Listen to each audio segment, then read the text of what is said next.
श्री सीतारामचंद्राभ्या नमः। रामायण बालकांड 58 श्लोक 1 से 12। विश्वामित्र का यज्ञ आरंभ और देवताओं की आपत्ति।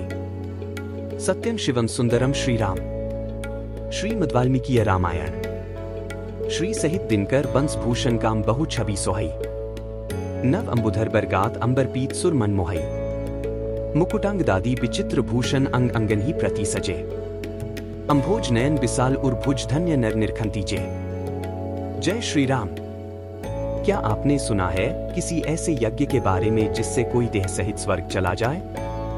आज की रामायण कथा में विश्वामित्र का यज्ञ, देवताओं की नाराजगी और एक अद्भुत लीला।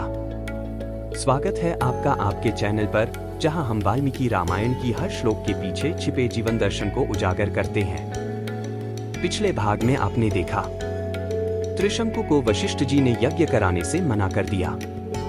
तब उन्होंने तपस्वी ब्राह्मणों और गुरुजनों की शरण ली। सबके चरणों में गिरकर उन्होंने अपनी इच्छा रखी, मैं इस शरीर के साथ स्वर्ग जाना चाहता हूं, कृपा कीजिए। आज का विषय सर्ग 58 श्लोक 1-12। भावार्थ व व्याख्या। विश्वामित्र को जब त्रिशंकु की पीड़ा का पता चला तो उन्होंने वचन दिया, हे राजन, तुम्हारी यह इच्छा पूर्ण होगी, चाहे देवता विरोध करें। फिर एक महायज्ञ की तैयारी शुरू हुई। यज्ञ की अग्नि प्रज्वलित की गई, मंत्रोच्चार होने लगा, लेकिन देवताओं ने इसे स्वीकार नहीं किया।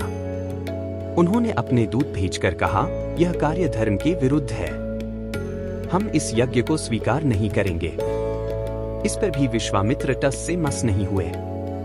उन्होंने त्रिशंकु को यज्ञ में बैठाया और घोषणा की, यदि देवता ना आए तो मैं अपने तपोबल से तुम्हें स्वयं स्वर्ग भेजूंगा। यह तप और यश की लड़ाई नहीं थी, यह थी मनुष्य की दृढ़ इच्छा बनाम दैविक विधि। आज की सीख। तपस्या, संकल्प और गुरु कृपा जब ये तीन मिल जाएं, तो असंभव भी संभव बन जाता है। त्रिशंकु को कोई रास्ता नहीं दिख रहा था, पर विश्वामित्र की गुरु भूमिका ने उसका भाग्य बदल दिया। अष्टपंचाशः सर्गः। वशिष्ठ ऋषि के पुत्रों का त्रिशंकु को डांट बताकर घर लौटने के लिए आज्ञा देना तथा उन्हें दूसरा पुरोहित बनाने के लिए उद्यत एक शाप प्रदान और उनके शाप से चांडाल हुए त्रिशंकु का विश्वामित्र जी की शरण में जाना। ततस्त्रिशंकुर्वचनम श्रुत्वा क्रोध समन्वितम् ऋषिपुत्रष्टं राम राजान्वितं ब्रवीत एक प्रत्याख्यातोसी दुर्मेधो गुरुना सत्यवादिना तं कथं समतिक्रमय शाखांतरमुपैवांदो। रघुनंदन। राजा त्रिशंकु का यह वचन सुनकर वशिष्ठ मुनि के वे 100 पुत्र कुपित हो उनसे इस प्रकार बोले, दुर्बुद्धे, तुम्हारे सत्यवादी गुरु ने जब तुम्हें मना कर दिया है, तब तुमने उनका उल्लंघन करके दूसरी शाखा का आश्रय कैसे लिया? 1 से 2। इक्ष्वाकुना हि सर्वेषां पुरोधाः परमागत्या न चातिक्रमितु शक्यं वचन सत्यवादिनः 3। समस्त इक्ष्वाकुवंशी क्षत्रियों के लिए पुरोहित वशिष्ठ जी ही परमगति है।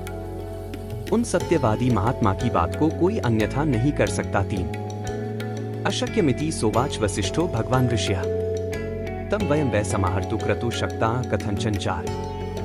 जिस यज्ञ कर्म को उन भगवान वशिष्ठ मुनि ने असंभव बताया है, उसे हम लोग कैसे कर सकते हैं? 4। बालिशस्त्वं नरश्रेष्ठ गमयता स्वपुरन पुनः याजने भगवान शक्तस्त्रैलोक्यस्यापि पार्थिव 5।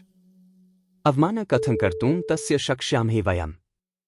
नरश्रेष्ठ, तुम अभी नादान हो, अपने नगर को लौट जाओ।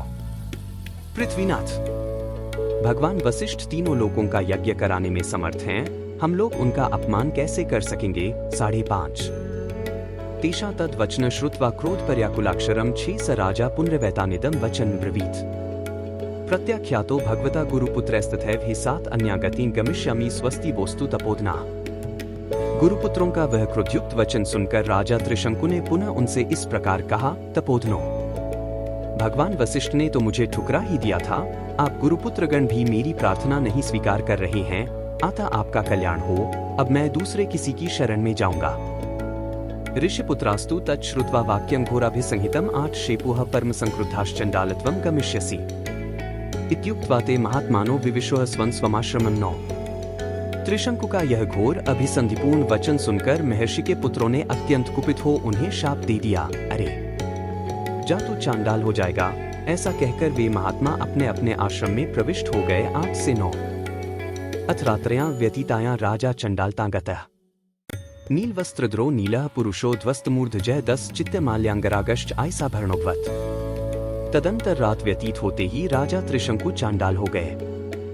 उनके शरीर का रंग नीला हो गया, कपड़े भी नीले हो गए, प्रत्येक अंग में रुक्षता आ गई, सिर के बाल छोटे छोटे हो गए, सारे शरीर में चिता की राख सी लिपट गई, विभिन्न अंगों में यथास्थान लोहे के गहने पड़ गए 10.5।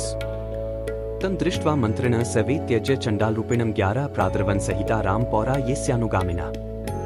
एको ही राजा काकुत्स्थ जगाम परमात्मवान 12 दह्यमानो दिवारात्रम विश्वामित्रं तपोधन। श्री राम अपने राजा को चांडाल के रूप में देखकर सब मंत्री और पुरवासी जो उनके साथ आए थे उन्हें छोड़कर भाग गए। ककुत्स्थ नंदन वे धीर स्वभाव नरेश दिन रात चिंता की आग में जलने लगे और अकेले ही तपोधन विश्वामित्र की शरण में गए। 11 से 12 आधा।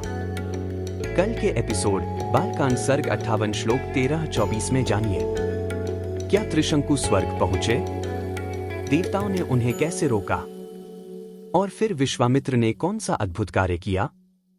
अगर आपको आज की कथा ने संकल्प, समर्पण और गुरुबल की शक्ति का अनुभव कराया हो तो लाइक करें, सब्सक्राइब करें और कमेंट में लिखिए, मैं भी अपने संकल्प के लिए गुरुशरण को नहीं छोड़ूंगा। रामायण के हर श्लोक से आत्मशुद्धि की ओर चले हमारे साथ। जय श्री राम।